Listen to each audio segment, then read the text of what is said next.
Alright everyone, we start off today with a very strange news article. Laurie Pohutsky, she is a Michigan state representative.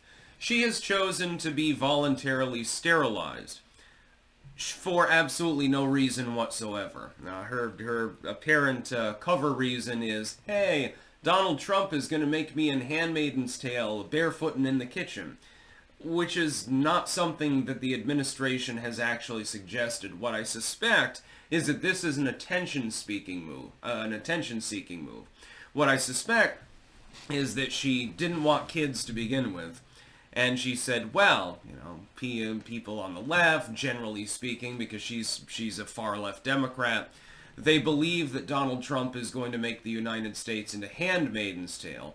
And so I'm just going to sort of ride the train. I'm going to get voluntarily sterilized, make a big deal about it, and put myself out there as like a woman's advocate sort of thing. We see this all of the time.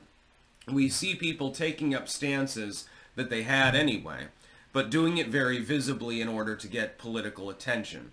This is basically her way of portraying herself to the voters within a far-left district. Nothing more.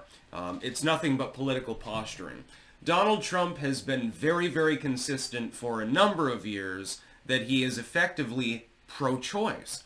This even runs up against some Republicans. Some Republicans don't believe you should even be able to get the morning after pill. They believe that even preventing implantation after getting raped is a bad thing. Those are a dying breed and a very small number of people. Meanwhile, Trump is like, well, I'm pro-choice, but Roe v. Wade needed to end. The states can sort it out, which is not an extreme position in my opinion. And he has come out against, actually, certain limitations on abortion. This is where I fall as well. I would think if you're talking Ralph Northam abortion, so, you're 9 months in, you're crowning, and they decide to crack the baby's skull open and drag it out of your vagina or something, I don't think that the average person supports that. At the same time, I realize there are at least situations in which a woman's life is in danger, there has been incest, maybe she has been raped, something like that. Pro-choice, absolutely. I run up against some members of my own audience on this. They'll say, well, a baby is a baby, it's still murder. Okay, you gotta be pragmatic when you're trying to solve an issue, especially on the civic level. You have to use pragmatism. This is the antithesis of pragmatism. This is TDS on steroids. By the way, basically you're gaining attention by making believe that Donald Trump wants you to live in Handmaid's Tale. It's almost fetishistic at some points. It's become a LARP. This is not what he has proposed. It's not what his administration is pursuing. You're not going to end up barefooting in the kitchen. If you're in a meaningful long-term relationship and you get pregnant and you don't want a kid, Donald Trump is not going to force you to carry that baby. He's not about that. He's made that fairly clear for quite some time. I don't understand why liberals are so stupid that they would be taken in by this. It's obvious attention-seeking. Oh my God, I had to get myself sterilized because Donald Trump, otherwise, if I get pregnant, he's going to force me to carry that baby. It's a states' rights issue. You're in Michigan.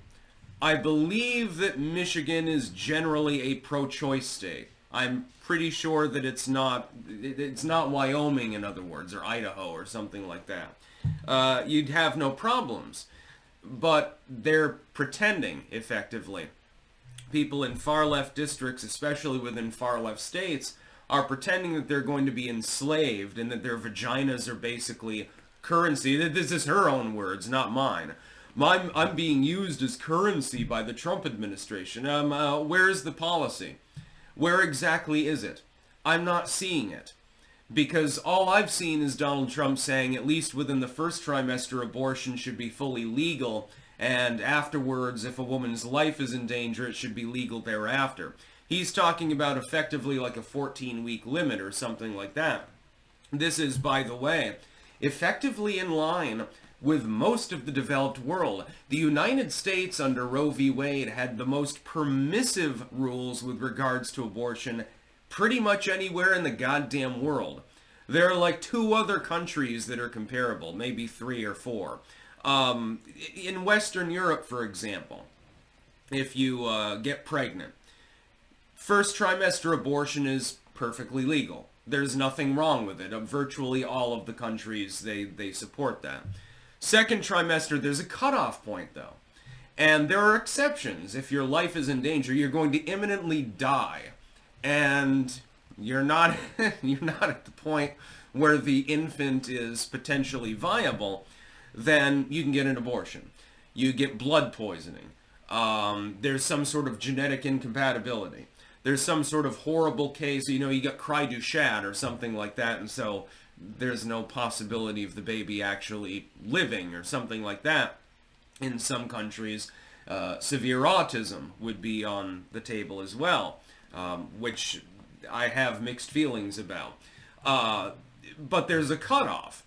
You can't get an abortion in the average European country, for example, the European countries that Bernie Sanders inevitably turns to talk about all of his talking points, after certainly 16 to 18 weeks, unless you are going to die, or unless there is no viability and there's genetic testing done and you found out that the viability doesn't exist. So it's like, you don't want to give birth because it doesn't make any sense, because the infant is going to die and you're going to have to watch them founder and suffer before they do so. Under those circumstances, it extends into the 3rd trimester.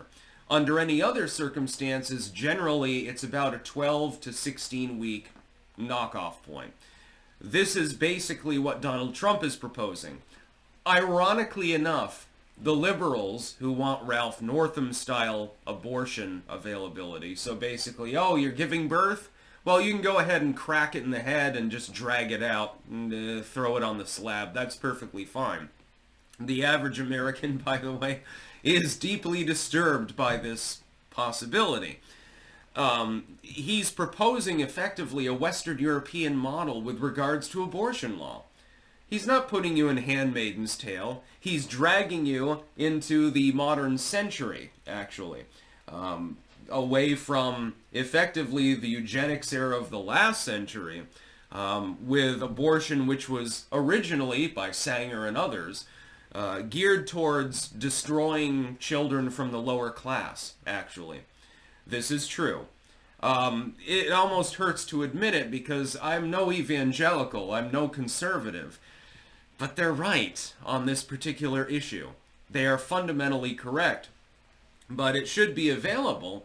I mean, I'm not going to consign, I don't believe that the government should consign a woman to die because she's going to get blood poisoning or something like that. There's some genetic incompatibility. I wouldn't consign a woman who's been raped to have a child.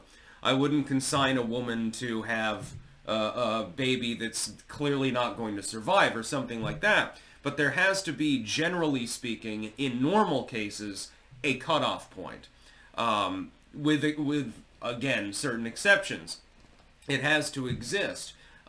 Because otherwise you're destroying a perfectly viable life who's perfectly healthy.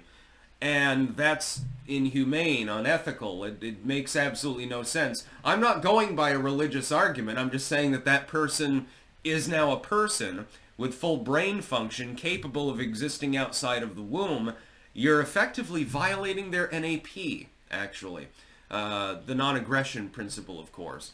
But, this retard apparently doesn't understand that. It makes absolutely no sense. You got sterilized, okay? You were probably going to do that originally anyway. You probably don't want kids. And so what you've done is you've capitalized upon a non-issue to try to play it up to your fans in a far blue district in order to spite Donald Trump and in order to basically glom off of him. That's the only thing that I see happening here. That's about all. Peace out.